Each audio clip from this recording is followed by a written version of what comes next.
आज हम आज़ादी के 77वें साल में प्रवेश कर रहे हैं। हमारे देश ने बहुत सारी तरक्की कर ली है। साथ ही साथ ऑनलाइन सेक्टर में भी हमारे देश ने बहुत तरक्की कर ली है। आज बड़े सिटी से लेके छोटे गांव तक हर जगह पे ऑनलाइन पेमेंट्स और ऑनलाइन फैसिलिटीज का इस्तेमाल हो रहा है। आज हमें अगर टिकट बुक करना है, खाना मंगवाना है, मूवी देखने जाना है, पेट्रोल भरवाना है या घर का राशन भरना है, हर चीज़ें हम ऑनलाइन पेमेंट के द्वारा, यूपीआई द्वारा या डेबिट कार्ड, नेट बैंकिंग के द्वारा कर लेते हैं। इसी टेक्नोलॉजी का इस्तेमाल करके हम आगे बढ़ रहे हैं, लेकिन साथ ही साथ जितनी ये चीज़ें आसान हमारे लिए हुई है उतनी ही आसान ठगों के लिए, चोरी करने वालों के लिए या फिर ऑनलाइन जो फ्रॉड करते हैं, क्राइम करते हैं, उनके लिए भी उतनी ही आसान हुई है। और इसके लिए खुद आप ही उनको सहायता कर रहे हो, आप ही उनको हेल्प कर रहे हो। अब किस तरीके से ये टेक्नोलॉजी का इस्तेमाल करके आपको ठग रहे हैं, आपको लूट रहे हैं, जानेंगे आज के इस वीडियो में कि क्या होता है आखिर ये साइबर क्राइम, ऑनलाइन फ्रॉड और किस तरीके से ये आपके साथ ऐसे फ्रॉड्स करते हैं और आपके मेहनत की, आपकी पसीने की कमाई आपसे छीन लेते हैं। और साथ ही साथ इसके क्या हो गए सोल्यूशन और किस तरीके से हम ऐसे ऑनलाइन फ्रॉड और साइबर क्राइम से आज़ादी पाएंगे, जानेंगे सारी चीजें। लेकिन उसके पहले अगर मेरे चैनल पे आप नए हो, मेरा काम अगर आपको अच्छा लगता है तो प्लीज चैनल को सब्सक्राइब करें, मेरे साथ बने रहिए। मेरा नाम है जय नाइक और आप देख रहे हैं जय नाइक टॉक्स।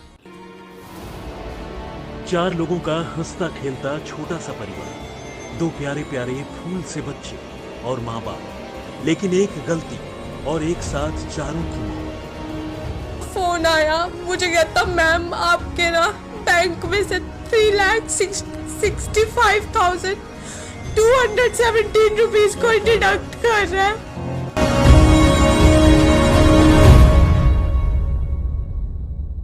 देखिए, ऑनलाइन फ्रॉड या साइबर क्राइम होता कैसे, ये करते कैसे आपके साथ, ये जानने से पहले तो ये चीज आप दिमाग में डाल ले कि आपकी पूरी जानकारी इनके पास होती है। आपका मोबाइल नंबर, आपका नाम, आपका आधार कार्ड नंबर, आपका पैन कार्ड नंबर, आपका रजिस्टर्ड एड्रेस से लेके सारी चीजें। अब ऑनलाइन फ्रॉड में बहुत बार ऐसा होता है कि जिनको इन चीजों की जानकारी होती है वो ऐसे फ्रॉड से बच जाते हैं, लेकिन ये भी हमसे 2 कदम आगे है। कुछ ऐसे स्कैम, कुछ ऐसे नुस्खे इन्होंने ढूंढ के निकाले कि चाहे हमें कितनी भी जानकारी हो, लेकिन ये इतने अलग तरीके से फ्रॉड करते हैं कि पूरा जानकार इंसान भी इनके जाल में फंस जाता है। एक एक करके जानते हैं कि आखिरकार किस तरीके से ये हमें फंसाते हैं और हमारे पैसे को जगह पे बैठ के लूट लेते हैं और उनके लिए हम ही उनको हेल्प करते हैं। फिशिंग लिंक ये ऐसे लिंक्स होते हैं जो आपके मैसेजेस में, मेल में आपको आता है, जहां पे वो बताते हैं कि आपको अगर कुछ अपडेट्स करना है पेमेंट में, अगर किसी का सब्सक्रिप्शन आपने ले रखा है, फॉर एग्जाम्पल ओटीटी प्लेटफॉर्म के हम सब्सक्रिप्शन लेके रखते हैं, उसके साथ ही साथ हमारे कई ऐसे बैंकिंग चीज़ें होती है जिसमें अपडेट्स करने के लिए, चाहे फिर वो हमारा मोबाइल नंबर हो, एड्रेस हो या फिर हमारा कुछ अगर प्रोफाइल अपडेट करना हो, तो इन सारी चीज़ों के लिए ऐसे फिशिंग लिंक्स आते हैं जिसपे हम क्लिक करते ही कुछ पोर्टल्स ओपन होते हैं और उस पोर्टल में हम जानकारी भरते हैं, फिर ये लोग आसानी से हमें लूट लेते हैं।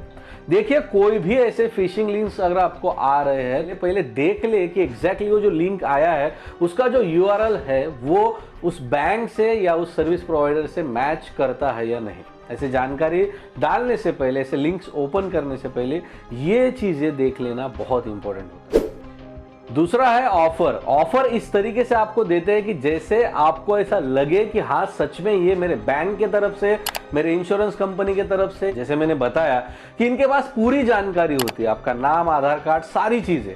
तो इंश्योरेंस अगर आपने कुछ लिया है या मेडिक्लेम आपने अगर कुछ लिया है, फिर आपको बताएंगे कि ये पॉलिसी एक्सपायर होने वाली है, अभी के अभी अगर आपने पॉलिसी को अपडेट नहीं करवाया तो आपकी पॉलिसी एक्सपायर हो जाएगी और आपने जितने भी प्रीमियम्स भरे वो पूरे वेस्ट हो जाएंगे, आपका पैसा वेस्ट चला जाएगा। वो आपको ऑफर प्रोवाइड करते हैं कि अगर अभी के अभी आप आपके डिटेल्स हमें बताएंगे तो हम यहाँ से बैठे बैठे आपके पॉलिसी को अपडेट कर देंगे, आपको इंश्योरेंस ऑफिस जाने की ज़रूरत नहीं है।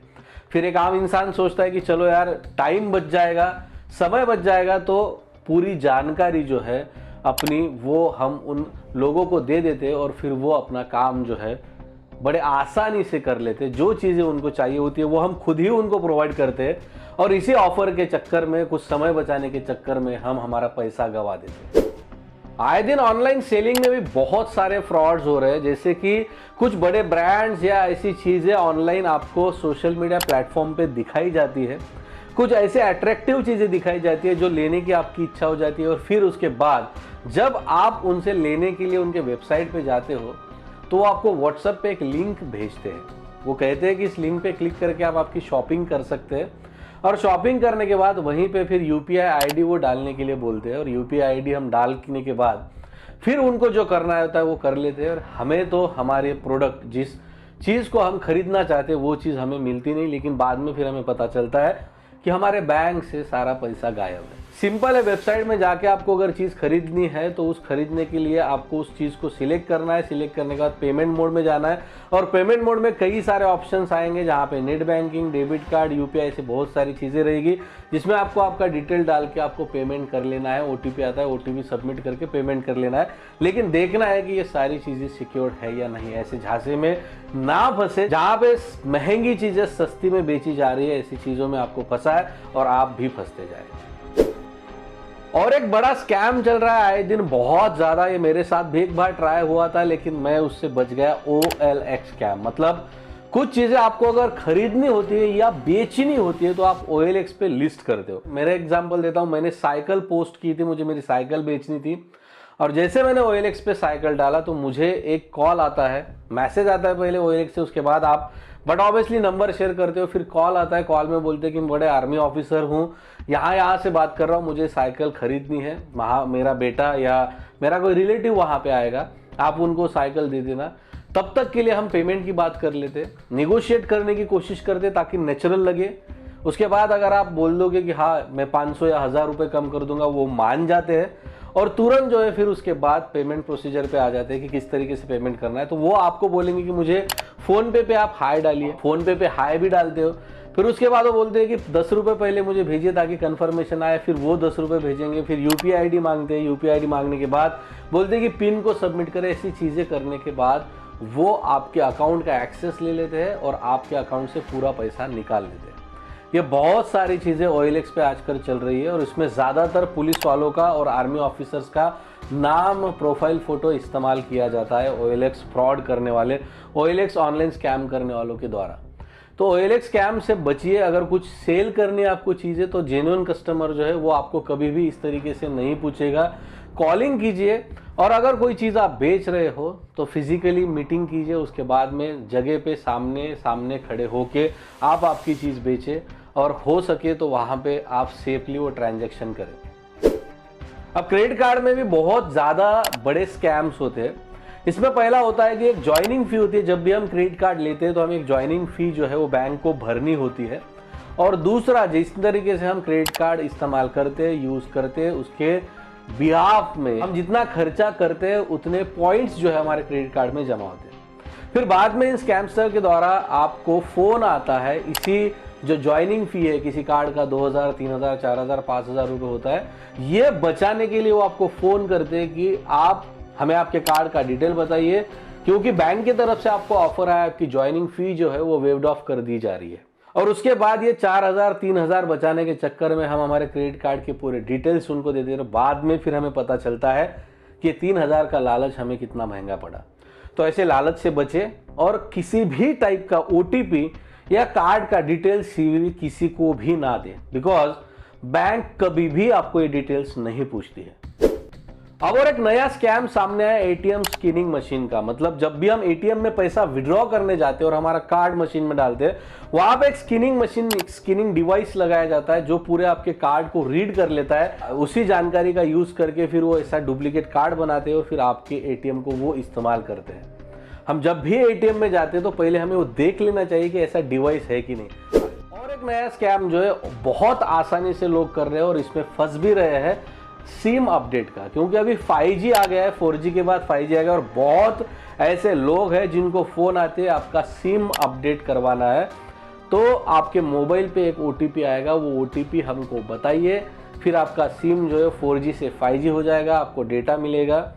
और जैसे ही आप OTP उनको बताते हैं, आपका सिम का क्लोनिंग हो जाता है। आधार कार्ड नंबर पहले से ही उनके पास होता है, बस सिम क्लोनिंग होने के बाद फिर आधार कार्ड बेस्ड जो भी ट्रांजैक्शन वो कर सकते हैं, OTP उनके मोबाइल पे जाएगा, और वो आसानी से ऐसे स्कैम कर सकते हैं। तो फिलहाल दो ही प्रोवाइडर जियो और एयरटेल 5G प्रोवाइड कर रहे हैं, जिसके लिए कोई भी सिम अपडेट करने की ज़रूरत नहीं है। जो आपका पुराना 4G एग्जिस्ट सिम है वही ऑटोमेटिकली 5G हो जाएगा अगर आप 5G नेटवर्क में जाते हो तो। जैसे हम पब्लिक प्लेसेस पे जाते हैं, बस स्टॉप, एयरपोर्ट या रेलवे स्टेशन, वहाँ पे चार्जिंग पॉइंट्स होते हैं, डाटा केबल लगाया हुआ होता है। और जैसे हमारे फ़ोन की बैटरी हमें कम दिखती है या कम नहीं भी होती है, लेकिन हमें ट्रैवल करना है तो बैटरी फुल करने के लिए हम जाके उस डाटा केबल से हमारे फ़ोन को चार्जिंग करते हैं। वो डाटा केबल कनेक्टेड होता है किसी सर्वर से, और उसी सर्वर के द्वारा ये जो स्कैम करने वाले लोग हैं आपकी पूरी जानकारी, बैंकिंग जानकारी, नेट बैंकिंग, UPI या जो भी आपके सेंसिटिव और कॉन्फिडेंशियल इंफॉर्मेशन आपके मोबाइल फ़ोन में है वो ले लेते हैं। इवन इमेजेस, गैलरी में से इमेज और वीडियोस भी।